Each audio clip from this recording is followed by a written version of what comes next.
I yawned lightly as I woke up, pulling myself closer to the pile of warmth next to me, feeling it scoot closer at my touch.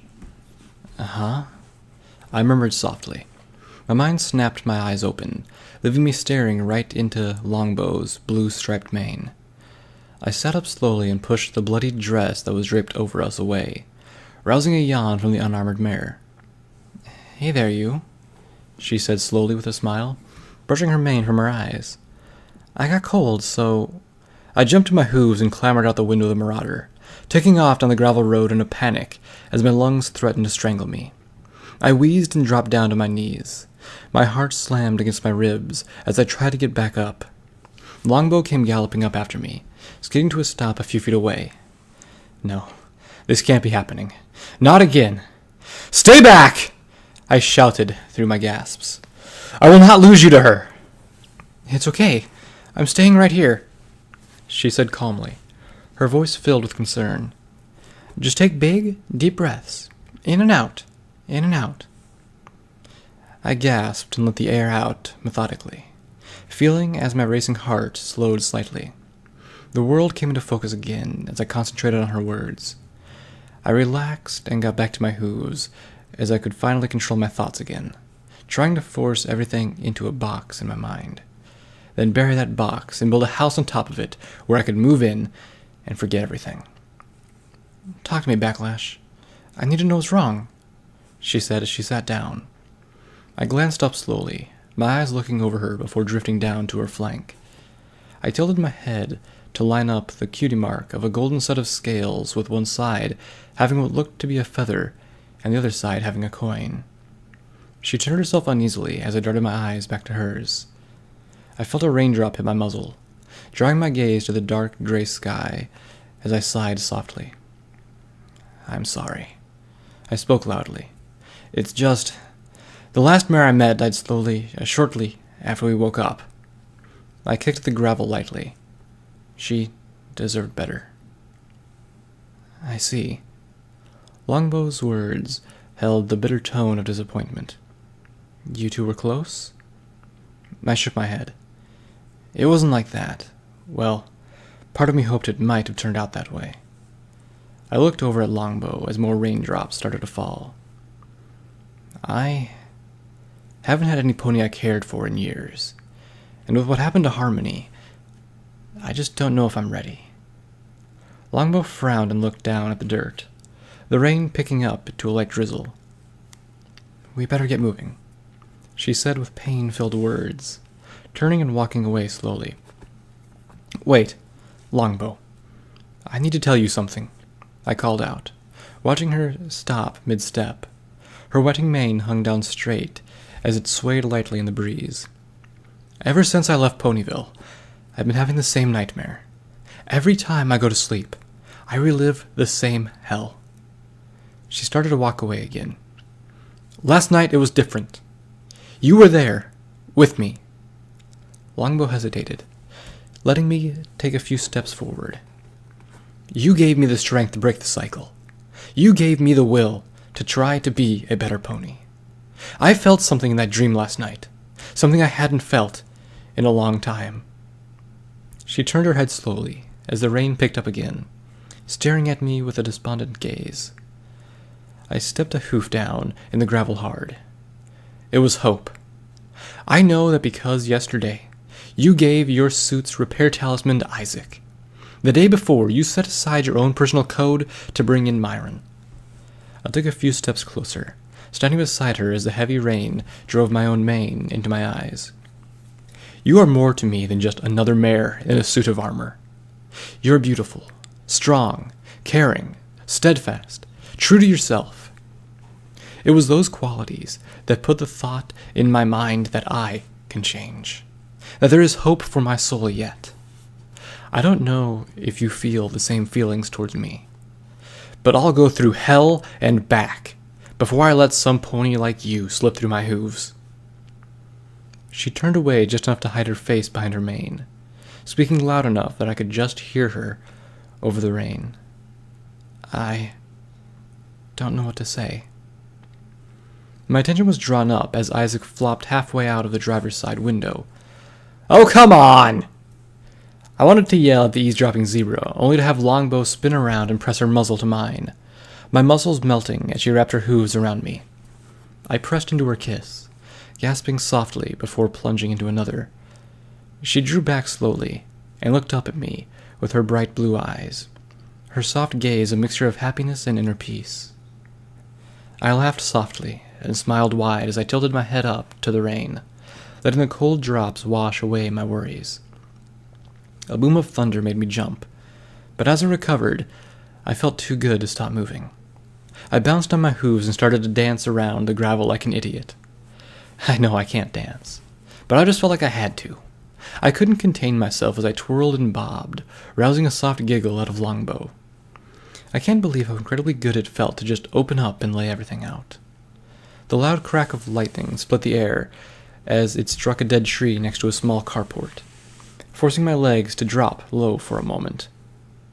Maybe we should get going, I said with a nervous smile, starting to see that Longbow had already started to run for the car.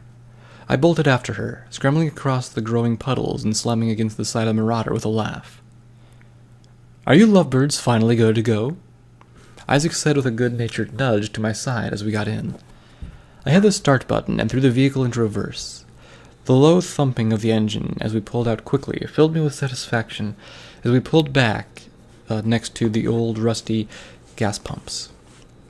I shifted back in the drive and took off down the road, eager to get back home.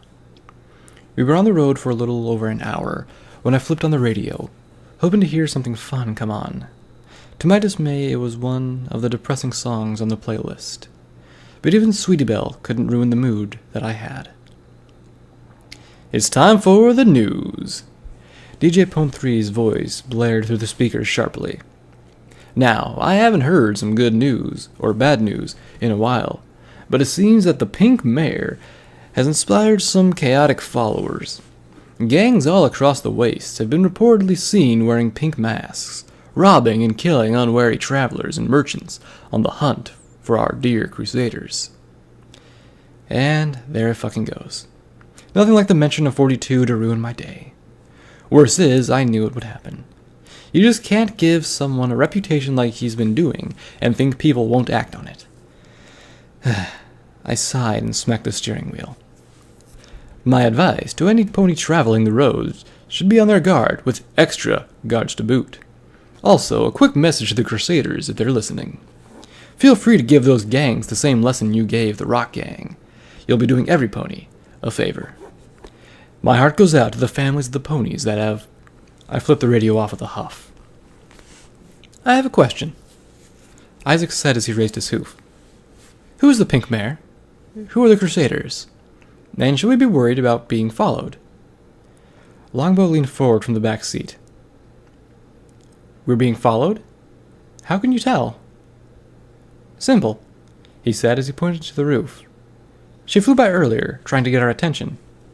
I slammed on the brakes and turned off the road, accidentally smashing the unbalanced zebra against the dashboard and Longbow against the front seat. Sorry, Isaac, I said with a cringe as he shook his head on the floor, looking up out and out of the window. I watched his skyline drip down with a silver pod in tow and landed next to us. She had a bandage wrapped around her right wing, and one of her Gauss rifles had a charred hole melted into the side of it. I didn't even want to start with how shut up the Sky car looked. Geez, Sky, are you all right? What happened? I said as I turned the car off and stepped out of the muddy soil. It's 42. She showed up at the pool after we came back to pick up Harmony. She declared herself the queen of Equestria and executed Nickelshot in front of us. Everybody there just fell in line with her after that. Myron practically gravelled to her. That son of a fucking bitch bowed at her hooves. I felt my hoof up to her muzzle. Whoa, slow down. Myron did what? Her nod gave me the most distinct form of nausea. This is not good. If he finds out who she is looking for, he'll be bringing the whole wasteland down on top of us. Fuck. I screamed and kicked at the mud as the rain didn't show any signs of letting up. How did she even get there? She was just spotted heading back through Winey. I paced back and forth nervously. She rode on a Griffin Chaser, one of the original models. I don't know where she found it, but she's going to be coming for us. Sky nodded slowly, stopping with her hooves. Backlash. Rip and Carlotta stayed back to slow them down. Hell, I barely made it out of there. I have to go back and help. Her hooves slipped off my chest as she started to sob slightly. I just hope she's still all right. It'll be all right, I said, as I stepped up and pulled her close. Look, you can't go back. I need you to do something for me. I need you to fly to Ten Pony and tell DJ Pome 3 what happened and that I'm heading to Baltimore. Carlotta is a tough griffin, and I'll be sure to send Carlotta straight home when she catches up to us. I promise you that she'll be there by the time you get back. Sound good? Sky sniffed and nodded. Please hurry back, she whispered softly before jumping into the air and taking off. So 42 has a way to quickly get around the wastelands again. She has Myron's loyalty, and is turning every gang rabid across Equestria. That's just fucking perfect. Fuck you, fate. Can't even let me have a single good day, can you? I charted through the thick mud, over to the car and got in, quickly starting it again and hitting the accelerator. The wheels spun and sank into the mud, not finding any traction. I groaned and threw the transmission into reverse, once again failing to pull the Marauder back onto the road. I growled with frustration and slammed my hooves onto the steering wheel, hearing a soft pop as some of the enamel cracked. Would you like me to get out and push? Isaac suggested rather plainly. No, even you can't push this thing. What I need to get is more traction, I said as I softly rested my face on the wheel. I can do that, he said with a semi-upbeat tone as he effortlessly hopped out of the window and disappeared. Try going forward now, he yelled out after a moment. I looked back at Longbow and shrugged, putting it into drive and slowly pressing down the accelerator. I was happy to see us crawl forward and back onto the roadway without a problem, stopping to let Isaac in as he trotted up. He swung open the passenger side door and squished in, covered from mane to tail in mud, as he smiled. You had to run me over, didn't you? I said, as I glared at him. Let's just find a piece of wood or something next time.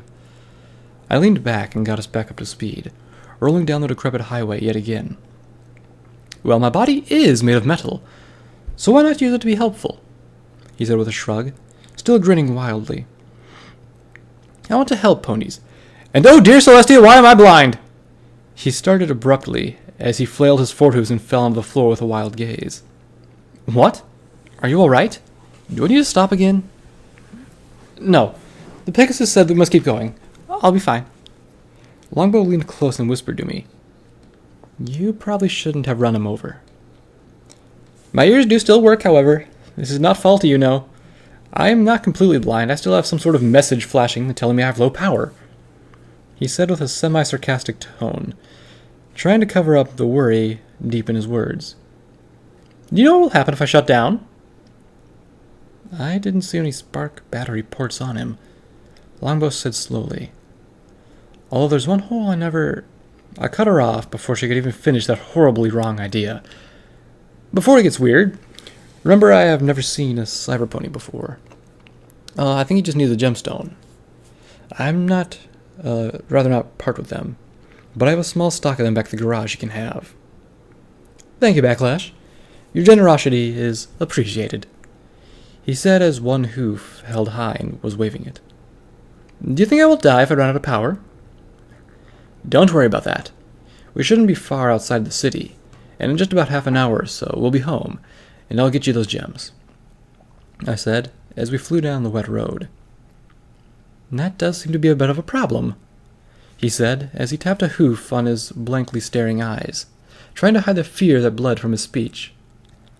There's a countdown timer for a cascade overload showing here that has only 25 minutes remaining on it. He gave a nervous smile and shrugged. I don't know what that is, but I don't think it's anything good. I never read that on my pip-buck when I rebooted it. How did I forget about that? You've got to be fucking kidding me!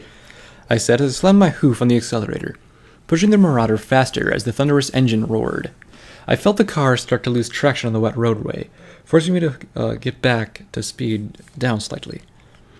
If I can find a route that would cut my time by 20 minutes, I'd be good. But sadly, I just can't fly on a straight line. Another check mark for my Sky was right about getting a Sky car list. Fuck! We need more time, I said as we screamed down the highway. Head for 10 Pony, Longbow called from the back seat. That only shaves like 5 minutes off the trip. It takes at least that long to get inside to shop, unless you're naked or made of money, I said as I tried to find a keep us on the road. Then find a faster way in, she yelled angrily. I vote that we see what happens when the timer runs out, Isaac said with a forced smile. Shut up, Isaac! Longbow and I shouted in unison. I held my hoof up. Look, I just got to shop there. My words trailed off as a realization hit me. That's it. I have to sell it. Okay, I can do it. I shook my vest off while trying to keep the car straight, pushing it and my saddlebags into the middle of the seat. The next 18 minutes were some of the most tenseful moments of my life as we flew down the ruined and muddy streets to enter the massive city. Every turn was a gamble that I'd lose control. Every mud puddle had the potential to pin us in place like glue. My heart beat against my chest heavily as we made the final turn towards the massive, singled-out tower. We sped across the open plain that led to the front door. I watched through the rain as the guards tensed up at my quick approach. I slammed on the brakes and cranked the wheel to the left, skidding us nearly in a full circle as I kicked the door open, jumping out as the car came to a stop. I rolled through the mud and back to my hooves to charge through the doors. The guards just looked on in shock. I bolted up the front steps and threw my shoulder into the heavy door to slam it open, finding myself instead smashing through the glass plate with a resounding crash. My muddy hooves slipped on the tiled floor and propelled me down the long hallway with a wet screech, the polished surface keeping my momentum until I hit the far wall. I scrambled and got up, running towards the lobby where my shop was, turning at the last moment towards a restaurant next door to it that was filled with regal-looking ponies eating fancy overpriced food. I spun and bucked the wooden door open, knocking it off its hinges and getting a gasp over everything, as every pony stopped eating and looked over at me. This is an emergency. The first pony to give me their gemstones will have my store next door, I said as I panted heavily, feeling as some of the mud on me slicked down my coat and hit the floor with a wet plop. A white unicorn stallion with a coned-back blue mane levitated a small pouch over to me.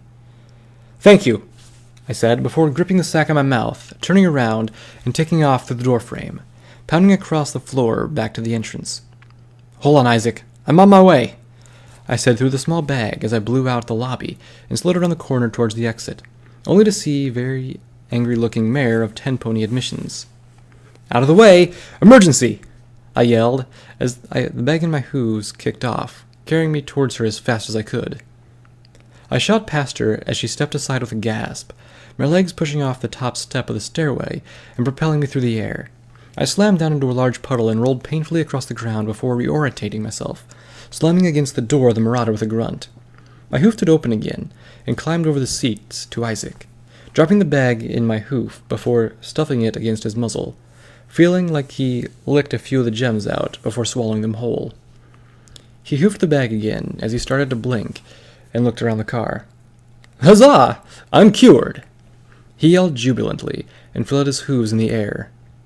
I flopped down on the seat cushion and panted heavily, dropping the sack with a groan. Backlash? Longbow said as she leaned over the seat. I think you should probably go explain why you just broke their tower. I had been detained inside a small office just past the front entrance. I was told to sit on the floor as I was not to muddy the upholstery, but I grew bored of waiting and sat in one of the armchairs as I waited for DJ Pone 3 to come down as I requested. I could hear the guards murmuring outside the door about how neither of them wanted to shoot an unarmed pony, and how it was the fault of the tower for not being more specific on how to deal with ponies like me. I sighed and crossed my forehooves as the door opened slowly. Contra poked her head in with a soft smile before walking in slowly. I wanted to tell your friend Dipstick and his family made it your safety. I got them residency on the 3rd floor temporarily, but I had the thought that if you aren't going to use it, they could use the room that came with your shop. I shook my head slowly. I just sold my shop. I don't own that room anymore. It hurt to form those words. The shop Sky and I had worked so hard to earn was just gone. Yes, it was for a good cause, but it still hurt. I see. Well, your deposit would still cover 6 months of the rent on the 3rd floor. Could I convince you to do that? She said with a hint of disappointment. Oh, yeah. If you can please do that, they deserve it. I said with a sigh. Did my sister swing by earlier, by the way? Yes, she was just leaving when you caused the commotion down here. She brushed her black mane from her face before turning to walk out. She stopped as she opened the door, looking like she was about to say something before she winced in pain, holding her chest momentarily. She walked out quickly and shut the door behind her, leaving me alone again for the next few minutes before there was another knock on the door. I swung slowly as Skyline hovered in and gave me a hug. I could see DJ Pome 3 was talking to the admissions mayor with a low whisper in the hallway behind her. Did... Skyline started to ask as I put my hoof to her muzzle. I didn't see her, but I'm sure she's sitting at home worried sick about you, I said as I brushed her mane softly with my hoof. You should go. I won't be here much longer. I gave her the most comforting smile I could muster. She nodded and flew out the door as DJ Pome 3 strolled in casually, shutting the door and levitating off his sunglasses. So, what's this I hear about you storming the tower for a bag of gems? He said as he sat down on the armchair, hoof stool. It's a long story, so I'll give you the short version, I said with a stern voice as he looked over me, his eyes telling me he wasn't comfortable having me here. My passenger out in the car is a cyber zebra. His cybernetics run on gemstones, and due to unforeseen circumstances, he ran out. If his power dies, so does he. We cut it really close, but the gems I acquired saved his life. So, you sold your store for a hoofful of gems to save a random zebra's life. DJ Pome 3 looked at me in disbelief, a small smile parting his muzzle. You are too good to be real, Backlash. The Wasteland's just gonna love this. I shot to my hooves. No, you have to stop. You can't keep telling them about me. You'll put every pony I know in danger. DJ Pome 3 frowned and leaned forward. You think that we aren't all in danger? Do you have any idea what's really going on out there? He got up and kicked the stool away from him. Right now, you and your friends are the only thing standing between complete chaos and the wastes. I'm sorry if you don't want to be in the spotlight, but every pony needs to know what you are doing.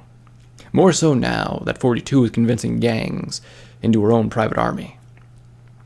I sat back as my thoughts screamed to stop as his words slammed in my ears. I wondered how I could always be so wrong once someone spoke without hesitation, with true purpose behind every word.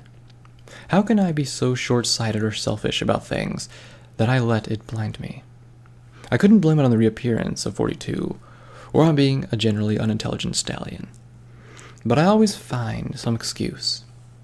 The Wasteland was looking at me, to be an icon, a beacon, to sacrifice all I have for the good over every pony. Why me? Well, why not me? They need you, and I won't keep the good you are doing from them, he said as he put his hoof on me. Look, I'll take care of things here. You should go if any pony is to believe you are actually headed for Baltimore. I nodded, flapping out of the seat and walking towards the door and opening it slowly. You're right. They need me. But what happens if I fail? What will that do to them? I went through as it shut softly. I may have felt like a weight was lifted as Longbow showed she felt the same way I did. But now I was just handed the weight of Equestria to bear. I can't fail. I need to stop 42, for the sake of every pony. I trotted outside to see Longbow sit next to the car with her eyes closed.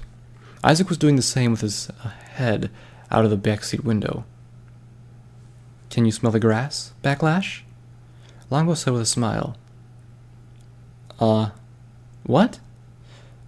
I asked as I trotted over and opened the driver's side door.